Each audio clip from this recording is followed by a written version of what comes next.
All right, friends, neighbors, Washington Wizards fans here and in France. What? Oh, in France. Sports ball. It's time for Bingo is Life. That feels good. The podcast. Yeah, it feels good. The podcast. We're all back from Peru and That's right. outer reaches of the solar system. Joined over here by the two brothers of renown, Mike and Chris. Howdy, Shell. Thank you.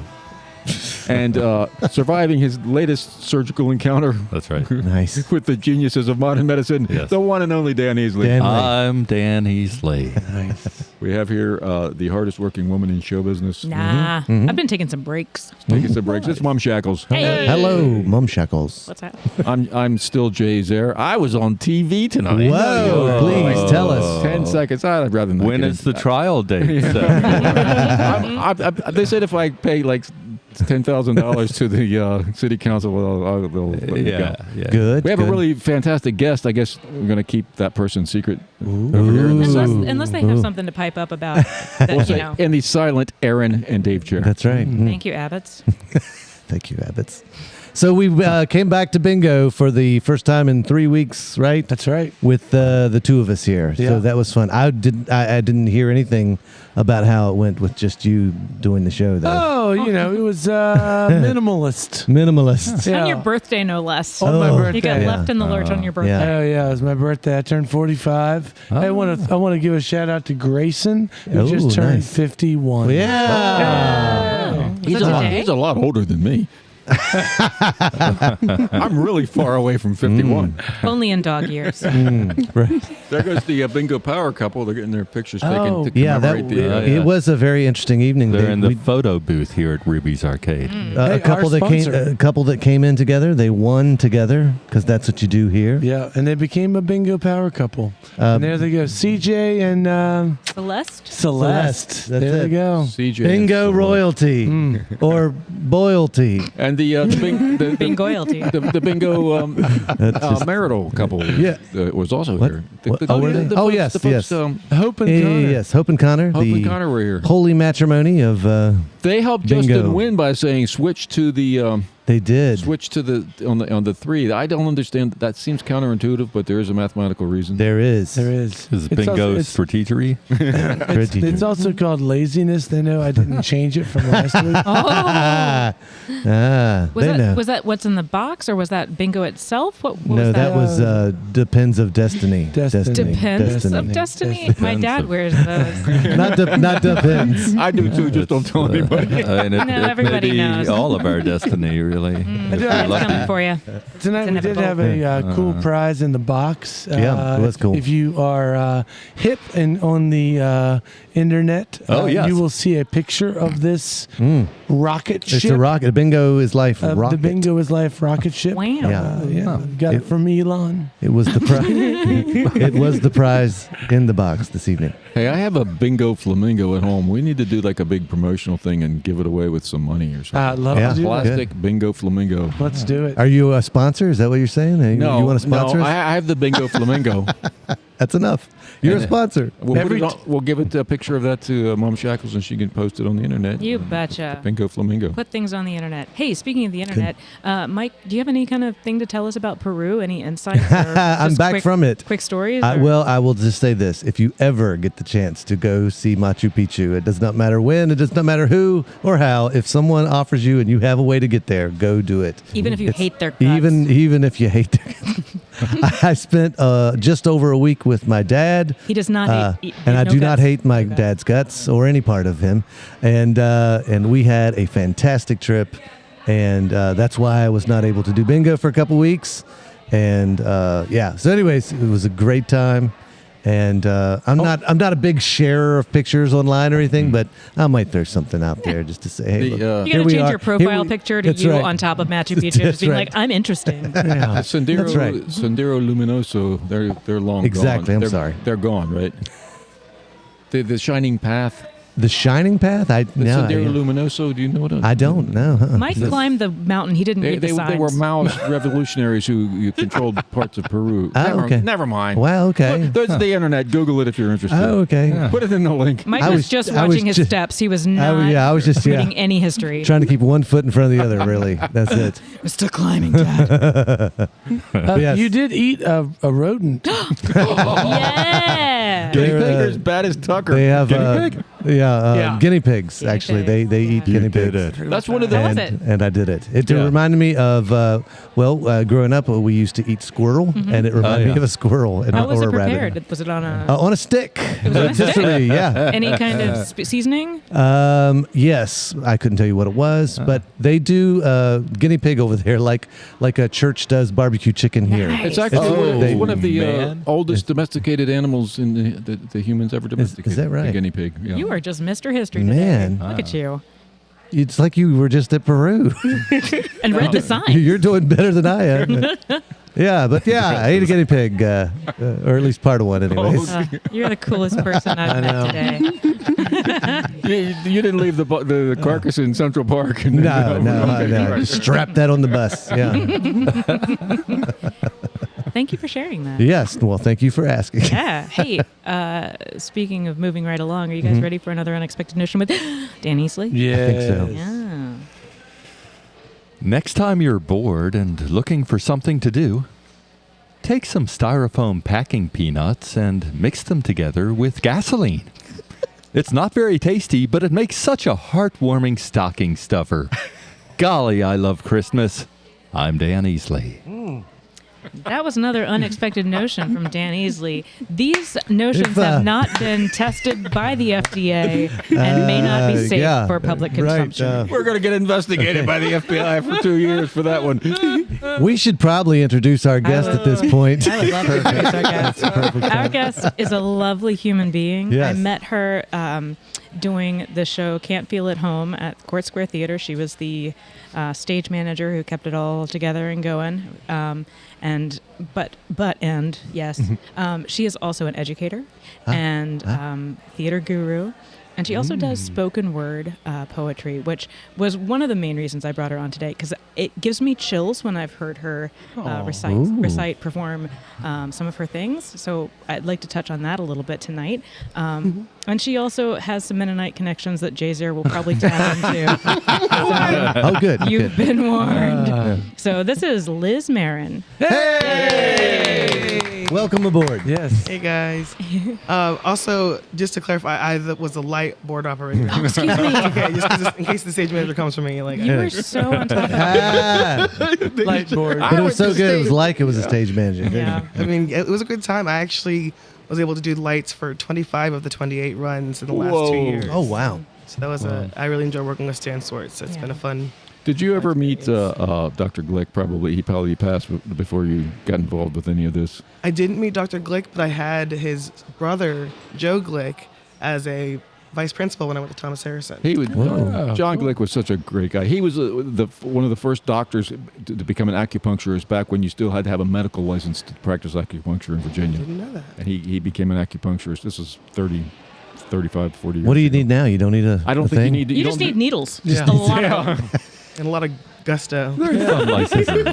But we And the internet, probably. Yeah. Should acupuncturists be hanging out in the parking lot over there? With the raccoon. That's With a the raccoon? different needle. Oh, okay, got it. 2 videos. I was in the first stage reading of that show with Larry Hoover, who's since passed away. And, we did it for first night.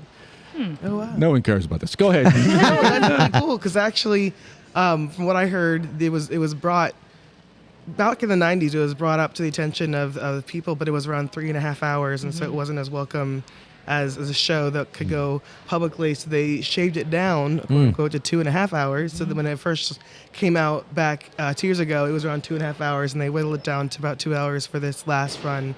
That was this past weekend. Yeah. So- Stan Swartz was the director and adapter that did that. It's like Jordan Stormy Banks. Do you remember that one? Is that before your time? EMU? Yeah, no, we did it at Court Square, and at General Conference in Atlanta. The Mennonite, the The Mennonite Conference. There's the Mennonite Conference.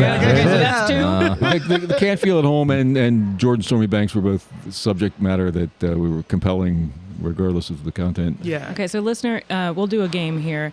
Every time you hear Jay say the word Mennonite, you take you ingest whatever vice you enjoy. I Minus Diet recommend Coke. apple butter. Apple butter. Take a swig of apple butter. Tis the season for apple butter. I thought you were going to say gasoline and styrofoam No, peanuts. don't do that. Well, That's for No, Christmas. That's a bad idea. I'm just going to Only go ahead and take That's this one. I went to the Midnight Relief Sale last week. Oh, yeah. What did you get? I got some kettle corn for sure. Nice. Yeah. Barbecue chicken and definitely the breakfast. Was Oh, great. man. So. Yeah. That was the same day as Dayton Days too. It Right? was. They, Yeah. they do it all together. They get Daytoned up real hard Yeah. down there, They really do. south of the city.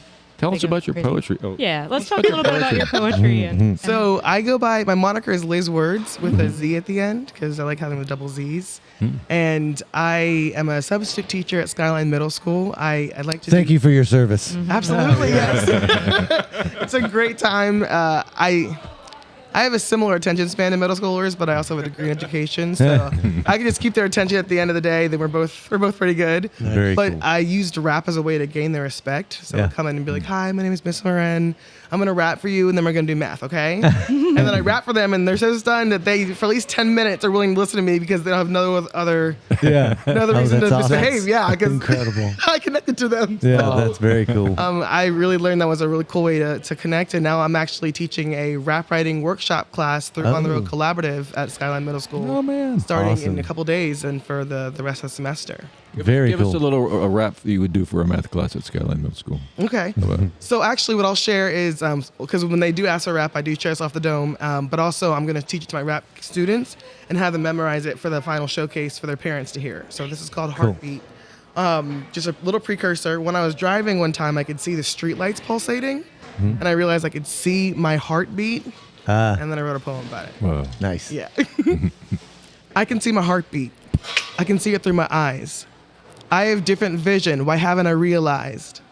Stories are the best way of sharing information, so it matters what we say, each word as we say them. I know what I must see with my eyes closed or open. I know who I must be. My words must be spoken. I'm more than a heartbeat. I'm more than a face. I know the words that I must speak because I know I need grace. I have a calling on my life. I have a responsibility. I fly like a kite when I see my heartbeat.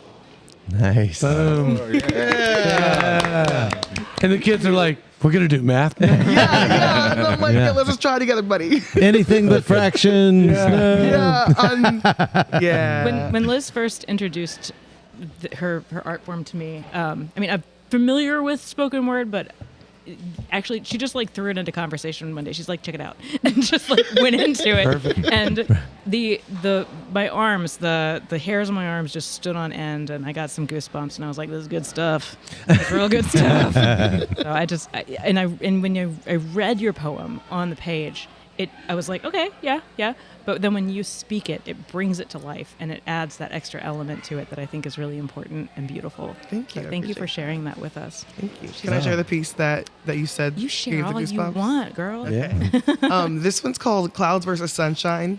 And as a writer, sometimes, well, all the times, I'm a very strong believer in manifestation and the law of attraction, and whatever I want and need, I need to say and pull towards me. So when I'm feeling very depressed, I don't like to write about darkness because then only will bring more darkness. Right. So I like to just really pull from some sort of strength. So this I wrote in the most darkest time of my life. I have multiple. It's okay. It's the Clouds versus Sunshine.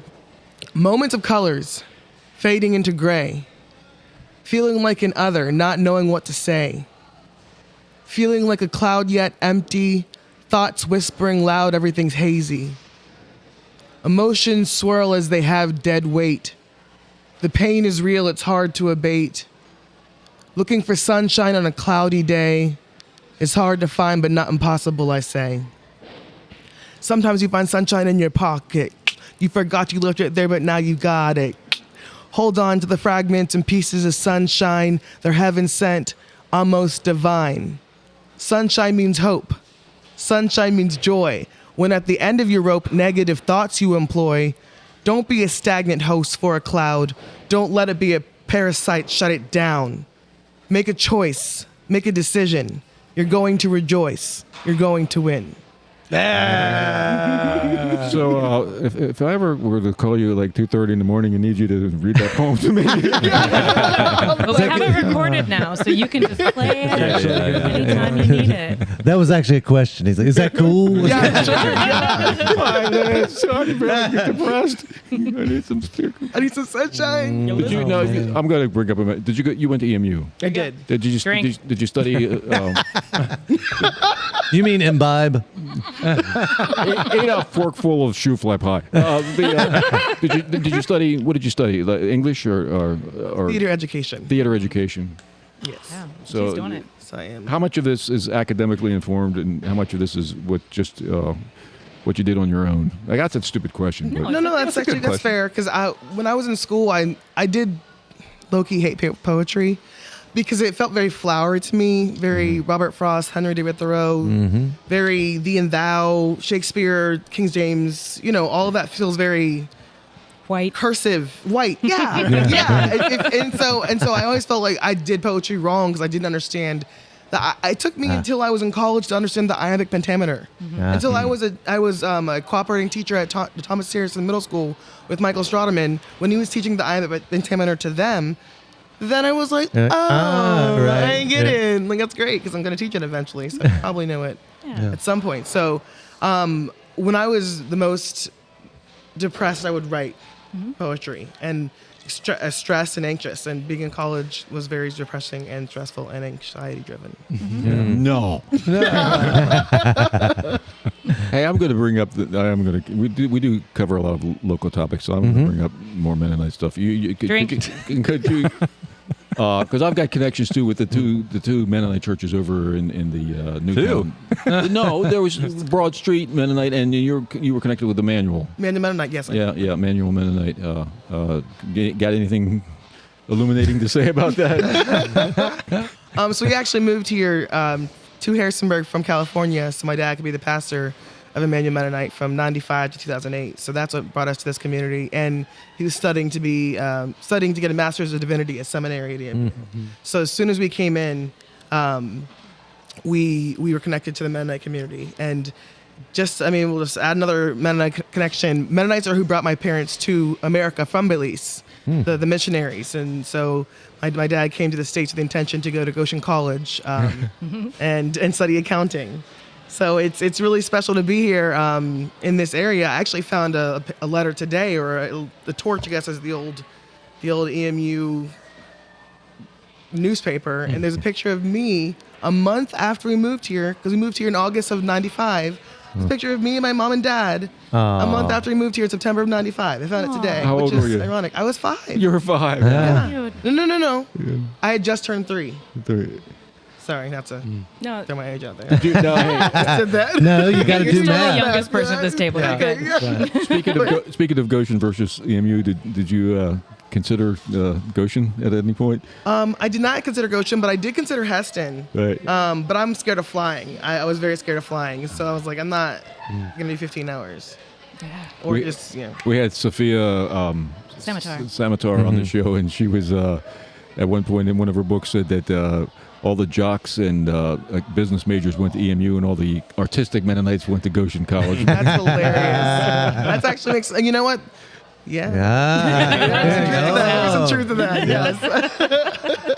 I know we did a lot of drinking at Goshen College back in the 70s. I did hear they were more liberated there. So. Liberated art, drinking. Oh, there you go. Hey.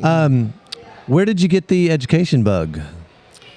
My dad was on the board of the Mennonite Education Agency, actually. And so he sent me to Eastern Mennonite High School. And so I really enjoyed the writing process after I learned how to do it. My brother is in theater. All right, Josh, I wasn't going to, I wasn't thinking about it. My brother, he went to Harrisonburg High School and did theater. And I really loved the idea of doing theater with him, but I was a big fish in a small pond at UMHS, and I knew I couldn't match up to it. So when he went off into Broadway, and he's currently in Hamilton in the National Broadway Tour. Why? Wait a minute. Somebody from Harrisonburg is in Hamilton, Yeah. and like the main run of Hamilton? In the National Broadway Tour, so he's currently in Los Angeles for 2 more weeks. What does that mean? Like, how's that rank in all the productions of Hamilton? So then there's like the Broadway in New York that Right. like they stay there and they just run their shows. And then there's I think 2 or 3, maybe even 4 touring companies that go around the country and show people in Richmond and DC, and that's like our local areas, or Pittsburgh or Los Angeles. And I saw him in Dallas and in Los Angeles actually. So he's like a professional He's a Broadway, professional and he's from actor. Harrisonburg. Yeah. That's He amazing. went to Harrisonburg High School and then went to VCU, Virginia Commonwealth University. He doesn't want you to talk about it. Well, I'm sure he said his most excitement for him getting into Hamilton is knowing that I would be the most proud person, because I got a degree in theater education because I love theater, but I like being behind the scenes, Yeah. and I want to make 3 to 5 to 10 stars that come back and say, Miss Marin, you were my teacher, Yeah. and be the person on stage. So Yeah. One more question about Brother. Does he play the same character for every rep, or does he have a couple different roles? He plays does. Yeah. So he is man number 6 as his main hired role. So it's an ensemble role, but he's a swing for King George, Nice. George Washington, Aaron Burr, and Hercules Mulligan / James Madison. Wow. And I've seen him as Hercules Mulligan twice, both in Dallas and in Los Angeles. Nice. Fun. Why do they alternate it, just to give people a variety? To give him variety, he usually gets those roles on weekends when they're really exhausted, because they have shows every day, and then on Right. Saturday and Sunday, I believe they have 2 shows a day. Got it. Yeah. So to give them a break. So And endurance. he studied with Stan, or He studied with Stan Swartz. Yeah. Stan was at Harrisonburg High School for 30 years, and Josh was the Beast. His name is Josh Marin, for those who want to look him up. He was the Beast in Beauty and the Beast, and he was Bill Sykes in Oliver and Company. Those were his lead roles his junior and senior year. Then he studied, he got a bachelor's in arts at VCU, bachelor's in fine arts. Wow. That's very cool. You know, my brother, he doesn't do anything. Oh, he's drinking a beer right now. But I heard one probably of you still was in digesting. education. Which one's in education? We're both in education. Oh, really? No, he I, really is. I He's- taught. He's I, far superior. I taught writing for to 6th and 7th grade for 7 years. Oh, my word. Yeah. So and that that I'm good. Yeah, I know. I put in my time. No, it was probably the most rewarding experience, of the whole run in education, because Yeah. it's just working with students, especially with writing. There was the year that I was hired. We were fortunate enough to be able to split our language arts class into a reading portion and a writing portion. Okay. And I was able to do the writing, and we did. We followed what was called 6 traits writing, and it was just a way to examine how you think about your writing, and it's with your voice and your tone, and just it's not just about grammar and paragraphs and Right. sentences. It's about how you can basically get your message across and find your own voice, and it was a lot of fun to do that. So I definitely appreciate being in the classroom, and it's very difficult, especially at middle school. Yeah. I appreciate it. Absolutely. And I think hearing you, the things that I like to work with students on is helping them to be reflective and vulnerable, and getting to a place where it's about where you are and what comes out of you versus what has to happen. Sometimes when I'm teaching my rap classes, or teaching kids how to write poems, it doesn't have to be all flowery or rhyme. Just what do you want to say? Do you want it to be A, B, A, B? Do you want everything? Do you want it to be every other line rhyming? A, B, B? Do you want the 2 first lines and the second 2 lines to rhyme? Or A, B, C, D? Do you just want to say words? Yeah. It doesn't matter. Start there. In fact, I really want to share, if you don't mind, one last poem about a teaching experience I had. Oh, good. Cool. So I'll share the scenario, then share the rap that I wrote in my car immediately after it happened. So I was substituting for a 7th grade English class, and she had me go over some vocab words. So I shared one of the words was ambition. So I said, my ambition is to do freestyle, and a student was like, do it now. And I was like, like right now? He's like, Right now, right now? like immediately? Like, okay. So I did. And then so I wrote this rap called A Reflection. Drink. Here I am, sitting in my car, trying not to look too far or look too behind, but reflection is kind. You should get a Spotify, is one thing a student said to me. But do I even qualify with these spoken words trapped inside my head, you see? You should quit teaching and become a rapper, is another thing a student said to me. I shared with them that my ambition is to do freestyle, and a 7th grader called me on that. Do it now, he declared. He stared at me confidently. I knew if I offered a nugget that shiny, I had to prove it was gold. So I took a deep breath and rapped about something random and ebbed and flowed, smooth like butter. I did not stutter. They were so hype. In fact, they screamed. I shone like a light. In fact, I beamed. I was sharing my gift in a contextual way, but the noise next door caused Mrs. Milton to say, "Are you all right?" She asked me. Yeah, I said sheepishly. I just freestyled. They got a little hype. I know I'm weird, a teacher who raps, but it's how I see my world. What's the matter with that? Yeah. Love it. Do you see any cultural fusion in what you're doing? I mean, are all the kids? Are there any of the children doing Are any of your students doing poetry in their native language, or some combination of? Because you got a lot of, people multiple languages, right? Yeah, I have seen the heartbeat piece that I shared first. I did a theater class the fall semester of last year, and I had them memorize heartbeat. And there were some students who spoke Spanish, and they asked if I had a Spanish version, and I was like, I don't, honestly. But if we Google it, we could try to figure it out. And 2 of the students spent a whole class period translating heartbeat into Spanish so their parents could understand what they had recited. That's so fantastic. beautiful. There was the International Festival just happened, and there was a fusion band of Kurdish and Appalachian musicians playing a fusion, and that's just the tip of the iceberg of what kind of cultures are intermingling here. Yeah. Right. I'm sure you see that in the schools. Definitely.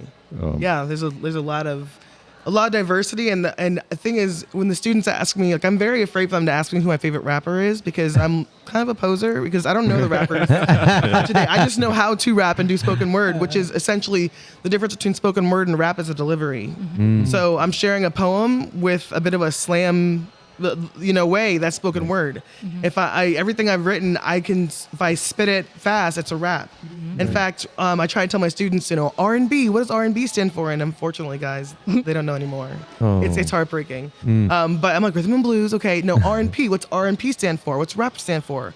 Rhythm and poetry. Oh. I never knew that. I didn't know that. Yeah. You know. Yeah, that's good. Dun, So I dun, forgot dun, dun. Well, people do say that, but that would be like, say, somebody of my age, if you're saying it's heartbreak, somebody saying, you don't know what XYZ means, that would be like asking about some artist from the 20s, Blind Bill Bosey on wax cylinder. I understand why they don't. Some of them still do, but they don't understand. They don't hear R&B anymore. Yeah. Well, what do you define R&B as at this point? Rhythm. More jazzy, more jazzy in the beat, but like ballads, What would have been on the R&B charts when I was born is not anything remotely close to what you would call R&B, say 20 years ago, and I don't know about now at all. Like during the 90s, it was really sexy. It was just a lot of like, whoa, okay, like the Boys to Men. There was some awakening time there. Casey and JoJo. All my life. What's the? I can't remember. Oh, it'll come to me in a bit. The other song that they did. Boys to Men. Boys to Men. Yeah. Is there still an R&B chart? Do you keep up with that? I don't keep up with that. Anybody? Dan? No. Dan, you're the musician. All I can think of right now is Sam Cooke and Nina Simone, man. So I don't know. Especially Nina Simone. That's going way back to Blind Bill Bosey. Man, that is like, I've been just blissed out enjoying listening to you. Thank you. I write music. So does this guy. So does this guy. So does that guy. Yeah. You're a poet. I mean, we all write. Yeah. I mean, I think that's like a. The listener at home, Chris, has just pointed to everyone, basically. Yeah. Even a guy walking by. Yeah, that guy, right? Well, that guy here. That guy right there. Check, please. I guess I do it with a guitar. Yeah. So and I can kind of remember. Oh gosh, I just when I was growing up in the guitar, and I found out about Bob Dylan and Leonard Cohen and these poets who were writing poetry, but they're hiding behind a guitar, and it was folk music. That was kind of my I fell in love with that, and I just respect that. That's a genre that I'm not familiar with, to be perfectly honest with you. But I love hearing it, and I love the way you perform it. Yeah, you got it. Appreciate it. No, it's good. Well, I think that's also like when you see somebody perform or you hear somebody perform that is confident, man, and that she confident, passionate. Yeah, those two things are flying over here. When you have that, it's just, I mean, you could own an open mic stage anywhere. I bet you do, don't you? Yeah. Do you? Thank you. I mean, I like to pop in a few times. Something. I bet you do. That confidence inspires confidence in the people listening, and Totally. I think this might actually lead to an answer to a question I wanted to ask you, going back to something you said about your students. I think I heard you say, correct me if I'm wrong, or affirm me if I'm right. I think I heard you say that your goal is to help your students to be more reflective and vulnerable. Correct. Right. Yes. So the question I wanted to ask, and it's a little bit of a silly question because it's like asking you, how can you save the world for us? Oh my gosh. And we should make clear that it's not your personal responsibility to save the world, just as it's not any of our personal responsibility. It's a shared responsibility of the world. How do we encourage one another to be more reflective and more vulnerable? Starts by being reflective and vulnerable as a teacher, and sharing parts of my poems. And even I freestyle for them sometimes. I love having moments where I teach them. I have little freestyle sessions where I'll put some beats on and then I'll drop a few bars, and then I'll look at one of the students who I know can freestyle but is still nervous, but she got it. So she'll do a few bars, and then I'll wait a few minutes, and it's just the cutest thing to hear little 6th and 7th graders just dropping a few little lines here and there that rhyme. That's vulnerable. That's reflective right there. And even I had a moment where I needed to collect myself because I had lost my father a couple years ago, and I needed to step aside from school. When I came back, the students were told that I was back, and now I was gone. Now I'm back, and that's all they need to know. And as soon as the person who left, the person who said that left, I said, guys, I'm gonna be real with you. I was being sad because my dad died, and that makes me sad. But I'm back, and I journaled, and I wrote things about it, and I shared a poem with them. And then they shared poems with me that they had already written. They were just willing to share because someone else was willing to share their vulnerabilities. Yeah. And I told them from the very beginning of class, this is a space that's safe. I refuse to let anyone make fun of anybody. If you're making fun of someone, you're in the minority, and we'll shut it down quick. Yeah. And they know from the beginning that this is a safe space. We do mindful meditations at the beginning to calm ourselves down, mostly me. I calm myself down, but for them too. And it's just, I offer that from the beginning. That's very cool. Hey, I'm going to pause it here because I'm just going to.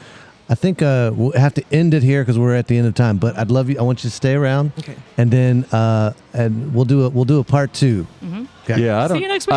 I don't have a fake sponsor. No, you don't have a think fake the show is sponsored. Of course, it's sponsored by Ruby's Arcade. Ruby's Arcade, yes. But then I think also it's sponsored by Reflectivity and Vulnerability. Yeah, no, that's awesome. In fact, I think for the next, I want to hear where this is going next too. So Dig So in. we'll see. Is this going to be next week? Yeah, next week. We will not know the score of the Wizards basketball game from tomorrow by the next episode, but everyone else will. So once again, thanks for joining us for Bingo is Life, the podcast. All right. Every Tuesday night.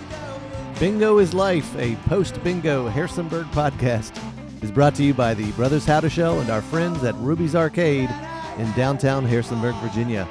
If you've enjoyed the show and feel it's worth spreading a little joy in this world, please tell just one person that you like this podcast. Word of mouth, more than any other form of promotion, is how creative works get noticed and sustain themselves. Thank you, Andrew Hickey, for that bit of wisdom, and thank you, listeners, for being part of the fun.